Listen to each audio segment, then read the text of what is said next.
Hello friend, let remember Rabindranath Tagore. Rabindranath Tagore, the great Bengali poet who originally composed the national anthem in Bangla. Jana Gana मन अधिनायक जय है, जो भारत का राष्ट्रीय गान है, इसकी रचना रविन्द्रनाथ टैगोर जी ने की है। रविन्द्रनाथ टैगोर, जिनका जन्म आज ही के दिन 7 मई 1861 को कोलकाता में हुआ था। इनके पिता देवेंद्रनाथ टैगोर और माँ शारदा देवी थीं। उन्हें बचपन में रब्बी के नाम से पुकारा जाता था। ये कवि, उपन्यासकार, नाटककार, चित्रकार और दार्शनिक थे। ये एशिया के प्रथम व्यक्ति हैं जिन्हें नोबेल पुरस्कार से सम्मानित किया गया था।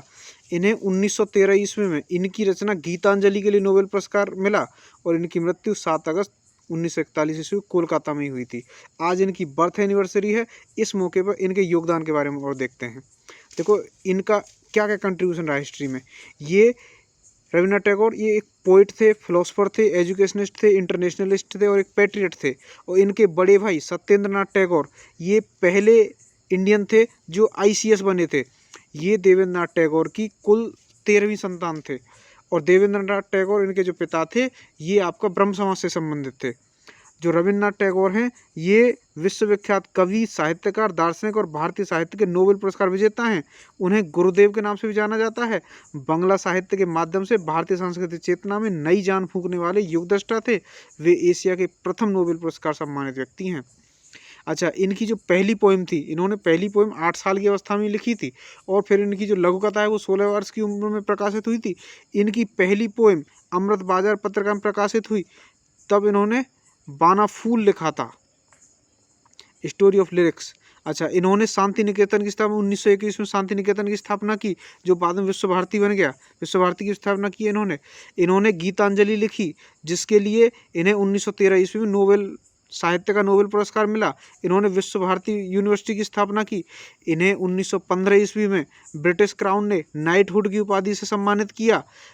लेकिन 13 अप्रैल 1919 ईस्वी को जलियांवाला बाग हत्याकांड जो हुआ था उसके विरोध में इन्होंने नाइटहुड की उपाधि को रिनाउंस कर दिया, त्याग दिया। His compositions were chosen as the national anthem by 2 Nations.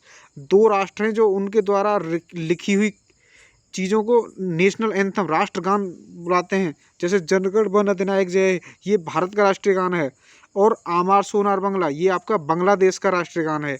ये इनकी 2 रचना थी। अच्छा, इनकी जो रचना थी गीतांजलि लोगों को इतनी पसंद आई कि अंग्रेजी, जर्मन, फ्रेंच, जापानी, रूसी आदि विश्व की सभी प्रमुख भाषा में इसका अनुवाद किया गया। टैगोर नाम दुनिया के कोने कोने में फैल गया और वे विश्व रंगमंच पर स्थापित हो गए। इन्होंने जो है गीतांजलि का अनुवाद जब ये लंदन जा रहे थे उस समय नाम बैठे बैठे किया था। अच्छा, रविन्द्रनाथ की कहानियों में काबुलीवाला, मास्टर साहब और पोस्ट मास्टर आज भी लोकप्रिय कहानियां हैं। रविन्द्रनाथ की रचनाओं में स्वतंत्रता आंदोलन और उस समय के समाज की झलक स्पष्ट रूप से देखी जा सकती है। 16 अक्टूबर 1905 को रविन्द्रनाथ के नेतृत्व में कोलकाता में मनाया गया रक्षाबंधन उत्सव से बंग आंदोलन का आरंभ हुआ। इसी आंदोलन से भारत ने स्वदेशी आंदोलन को सूत्रबद्ध किया। टैगोर ने विश्व के सबसे बड़े नरसंहारों में से एक जलियांवाला बाग कांड की घोर निंदा की और इसके विरोध में उन्होंने ब्रिटिश प्रशासन द्वारा प्रदान की गई नाइटहुड की उपाधि लौटा दी। और नाइटहुड मिलने के पर नाम के साथ सर लगाया जाता है। और 7 अगस्त 1941 को कलकत्ता में इस बहुमुखी साहित्यकार का निधन हो गया। और देखो और इनके बारे में देखें, इन्होंने 8 वर्ष की उम्र में पहली कविता लिखी थी और 16 वर्ष की उम्र में उन्होंने कहानी और नाटक लिखना प्रारंभ कर दिया था। उनके लिखे 2 गीत आज भारत और बांग्लादेश के राष्ट्रगान हैं। भारत का राष्ट्रगान जनगण मन और बांग्लादेश का राष्ट्रगान आमार सोनार बांग्ला, ये गुरुदेव की रचना है। गुरुदेव इनका नाम था।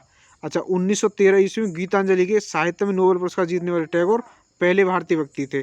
इनकी जो और रचना है वो देखो, गीतांजलि, वीथिका शेष लेखा, चौखेर वाली, कनिका, नैवेद्य मायर खेला, क्षणिका, गीतमाल्य, कथाओं कहानी, पूर्वी प्रवाहिन, शिशु भोलानाथ, महुआ, वनवाणी, परिशेष, पुनस्त्र, ये सब इनकी रचनाएं हैं।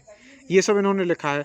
तो ये था रविन्द्रनाथ टैगोर के बारे में। रविन्द्रनाथ टैगोर जिनकी आज बर्थ एनिवर्सरी मनाई जा रही है। 7 मई 1861 को उनका जन्म हुआ था और 7 अगस्त 1941 में 80 वर्ष की अवस्था में इनकी मृत्यु हो गई थी। So this was about Rabindranath Tagore. Thanks for watching.